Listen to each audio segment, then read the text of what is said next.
জানেনি মায়ের কথা হচ্ছে বলে মা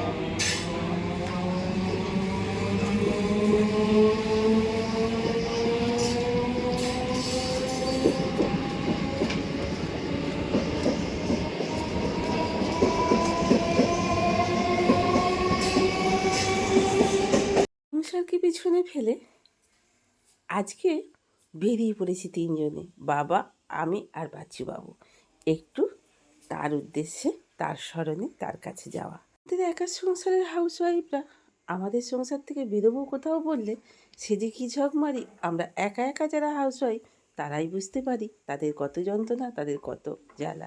আজ কোথাও যাব ঠিক করলে সেই যাওয়াটা হয়ে ওঠে কবে বলুন তো, সে 1 মাস পরে। বাবারে, আর যাব বললেই কারুর ভালো লাগা আছে, কারুর আবার ওই একটু এই মানে সংসারে থাকতে গেলে সকল সংসারে, সবার সংসারে একটু মন কষাকষি, এই নিয়েই তো আমাদের সংসার। তো চলুন, বেলুর থেকে ম্যাজিক গাড়ি এসে গেল, ম্যাজিক গাড়ি করে এবার আমরা যাব আদ্যাপীঠের পথে। আমরা অনেকেই জানি না কী করে কোন জায়গায়, অনেক জায়গাতেই আমাদের নির্দিষ্ট স্থলে পৌঁছানোর অনেক কিছুই আমরা জানতে পারি না। আমি মেল লাইন দিয়ে মেমারি থেকে এসছি, তো এসে বেলুড়ে নামলাম। তো বেলুড়ে নেবে তারপরেই সোজা চলে এলাম বেলুড় মঠে একটা টোটো করে। টোটোতে ভাড়া নিল 15 টাকা করে।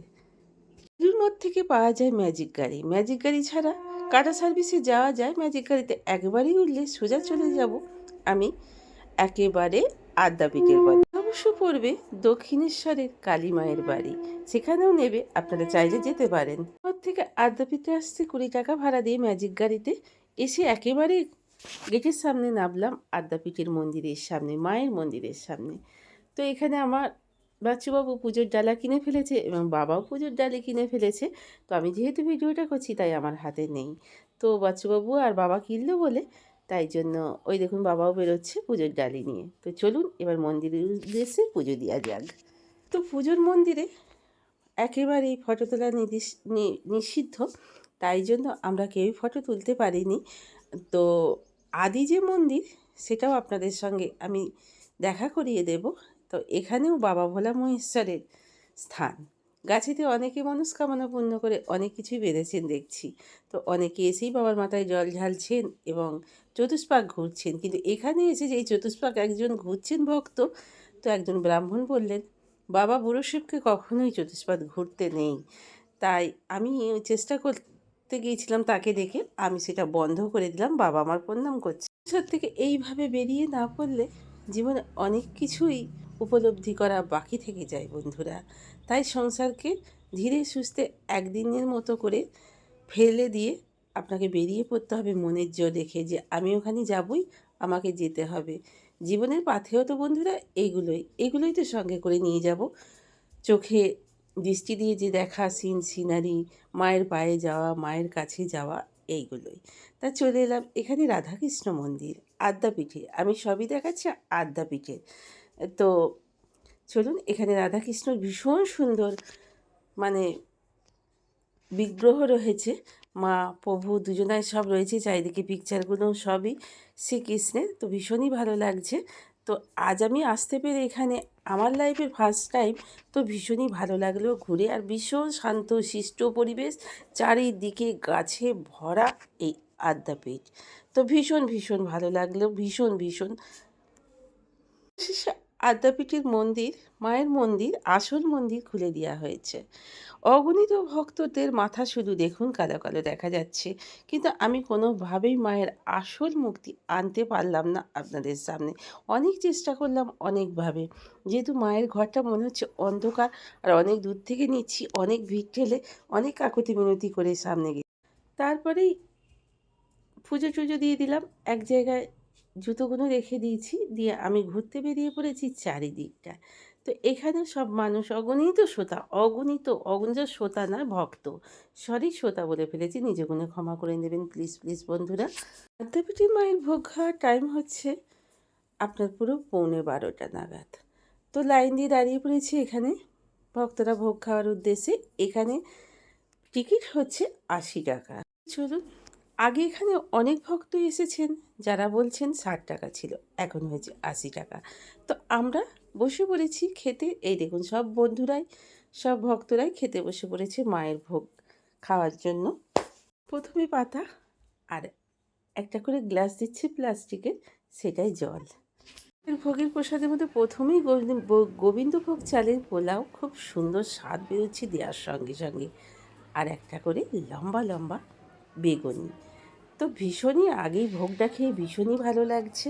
তারপরেই দিয়ে দিয়েছে ভোগ খাওয়ার পরেই সুন্দর গোবিন্দভোগ চালের ভাত আর একটা তরকারি দিয়ে দিল, খিচুড়ি, একটা সবজি ডাঁটা টাটা দিয়ে। এখানে খাবার যথেষ্ট পরিমাণে দিচ্ছে, যে যেমন পারবেন। সবশেষে সুন্দর একটা আমড়া আর আম দিয়ে চাটনি আর একটা কাজু কিশমিশ দিয়ে পায়েস।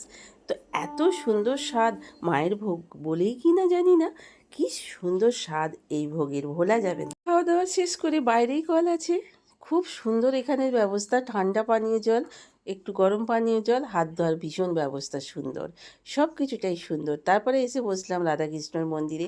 চলছে একটা বাচ্চার মুখে ভাতের অনুষ্ঠান। এই দেখুন বাচ্চার মা, বাচ্চাটার এখানে মুখে ভাত হচ্ছে। দেখুন খাবার দাবার, ফুলের মালা নিয়ে বাড়ির সকল সদস্যরা বসে আছেন। আমি সেটা ক্যামেরা করে আপনাদের সামনে দেখালাম।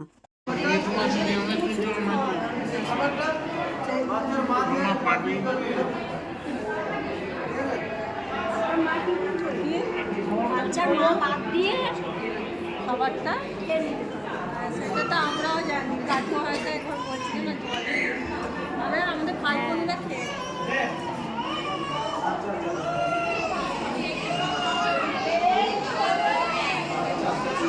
তারপরেই চলে এলাম কোথায় বলুন তো, বেলুড় মঠের উদ্দেশ্যে।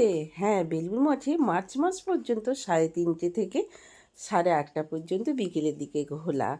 আবার এপ্রিল মাস থেকে 4টে থেকে রাত্রি 9টা পর্যন্ত বেলুড় মঠ খোলা। ওখান থেকে কাটা সার্ভিসে চলে এলাম বেলুড় মঠ। তো চলুন বন্ধুরা, এখানে বেলুড় মঠে অগণিত অগণিত মানে ভক্ত, মানে কি বলবো আপনাদের, দেখাচ্ছি আমি ঘুরে ঘুরে দেখুন। তো আর গাছে গাছে ভর্তি, একেবারে গঙ্গার গায়ে, একেবারে ধরতে গেলে গঙ্গার ওপরেই হচ্ছে বেলুড় মঠ। আপনারা অনেকেই দেখে থাকবেন, কিন্তু আবার অনেকেই দেখে থাকবেন না, যেমন আমি ফার্স্ট টাইমেই দেখছি। আমি এতটা ঘুরে দেখছি, কিন্তু আগে আমি দুবার এসেছি, কিন্তু এইভাবে আমি ঘুরে দেখবার সুযোগ পাইনি। অনেকটা রাত্রিরে যেহেতু এসেছিলাম, আমার এক রিলেটিভের বাড়ি হচ্ছে, শ্বশুরবাড়ির দিক থেকে রিলেটিভের বাড়ি হচ্ছে এই বেলুড়ে, তাই রাত্রে এসেছিলাম, খুব বেশি ঘোরার সুযোগ পাইনি। দিনের বেলায় এসে বাবা, আমি আর বাচ্চাবাবু ঘুরছি।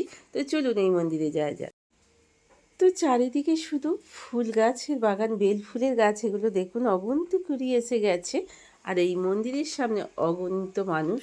এখানে ঢুকতে গেলে ক্যামেরা করা যাবে না, ক্যামেরা করতে গেলে একেবারে ফোন কেড়ে নিচ্ছে। তো যাই হোক, যেখানে ক্যামেরা বন্ধ সেখানটা আপনাদের আমি দেখা করাতে পারবো না। তো চলুন বন্ধুরা, যেটুকু আমি দেখাতে পারবো সেটুকু আমি অবশ্যই আপনাদের দেখাচ্ছি। কারণ আমার মতো অনেক বন্ধুরাই আছেন যেখানে এই জায়গাটায় অনেকেই এসে পৌঁছাতে পারেননি, তাই আমার চোখ দিয়ে, আমার ক্যামেরা দিয়ে আপনারা দেখুন। আমি যেমন আগে অনেক বন্ধুর ক্যামেরা করা এই ভিডিও দেখেছি, ভালোও লেগেছে। কি সুন্দর প্যালেস, আহা! বিবেকানন্দ এখানে থাকতেন, স্বামীজি। তো স্বামীজিকে আমার অনেক অনেক শ্রদ্ধা, অনেক অনেক প্রণাম। উনি যেখানেই থাকুন ভালো থাকুন, সুস্থ থাকুন, আবার আমাদের মধ্যে ফিরে আসুন আমাদের দেশকে রক্ষা করার জন্য। এই কামনাই আমি করতে পারি এবং বলতে পারি। কি সুন্দর দেখতে, যেন মনে হচ্ছে সদা সর্বদা এখানে থাকে। কি নিস্তব্ধ পরিবেশ জানেন তো, অনেক মানুষের কোলাহল থেকে, সংসারের মানে অনেক কিছু থেকে বেরিয়ে এখানে মনে হয় বসে থাকি। অনেকক্ষণ চলে এসেছি বন্ধুরা, 8:20 নাগাদ বাড়িতে এসেছি। অনেক ভিডিওটাই করতে পারিনি, যেহেতু ফোনে চার্জ চলে গিয়েছিলাম। আমার তো একটাই ফোন বন্ধুরা, এটাতেই ফোন করা হয়, সব হয়। তো যাই হোক, এটা নিয়ে আমি ভীষণই আনন্দে আছি। আমার মেয়ে কিনে দিয়েছিল এই ফোনটা, আমার সার্থকতা জীবনে। এই ফোনটা পেয়েছি আমি, এত দামি ফোনটা। আমার কাছে তো এটা বিশাল, আমাদের মতো নিম্ন মধ্যবিত্তদের ঘরে এটা একটা বিশাল অ্যামাউন্টের ফোন। তো এটা নিয়ে আমি ভীষণ হ্যাপি, ভীষণ সুখী। এটাতেই আমি ব্লগ করি, এটাতেই আমি ফোন টোন করি। চার্জ ফুরিয়ে গিয়েছিলো অনেকটা ভিডিও করতে গিয়ে, তো যাই হোক, আজকে ভীষণই আনন্দের সঙ্গে কাটলো। আদ্যা মায়ের কাছে গিয়ে, আদ্যাপীঠে গিয়ে, বেলুড় মঠ গিয়ে এসব সব ঘুরে এসে, তবে একটুখানি টাইমের জন্য পায়ে দুটো হাঁটুতে ব্যথা করছিল বলে মানে একেবারে মায়ের মন্দিরের সামনে মা টানলেন না বলেই হয়তো যাওয়া হলো না, দক্ষিণেশ্বরটা ঘোরা হলো না। বাড়ি চলে এসেছি, এসে একটু চা করে দিলাম বাচ্চুবাবুকে, কয়েকটা আসার সময় টোটো করে এলাম, ডিম নিয়ে এলাম, ঘরে ডিমও বানাতে ছিল, আর ভাতটা হয়ে গেছে, এই দেখুন ভাতটা করে ফেললাম। ভাতটা ফ্যানাটা গড়িয়ে দিয়েছি, এবার বেশ কিছু পেঁয়াজ একটু কুচিয়ে নিই, একবারে ডিম ভাজা আর ভাত করে নেব, মানে ভাতটা খেয়ে নেব। এই আজকে মেনু হবে। আজকে আর আমি পারছি না, পায়ে ভীষণই ব্যথা করছে। তো চলুন বন্ধুরা, এবার একটা পেঁয়াজগুলো ভেজে নিয়ে ওকে একটা করে ডিম ভাজি আর দুটো করে ভাত খেয়ে নিয়ে এবার ধপা করে ফেলি, জানেন তো আজকের মতো।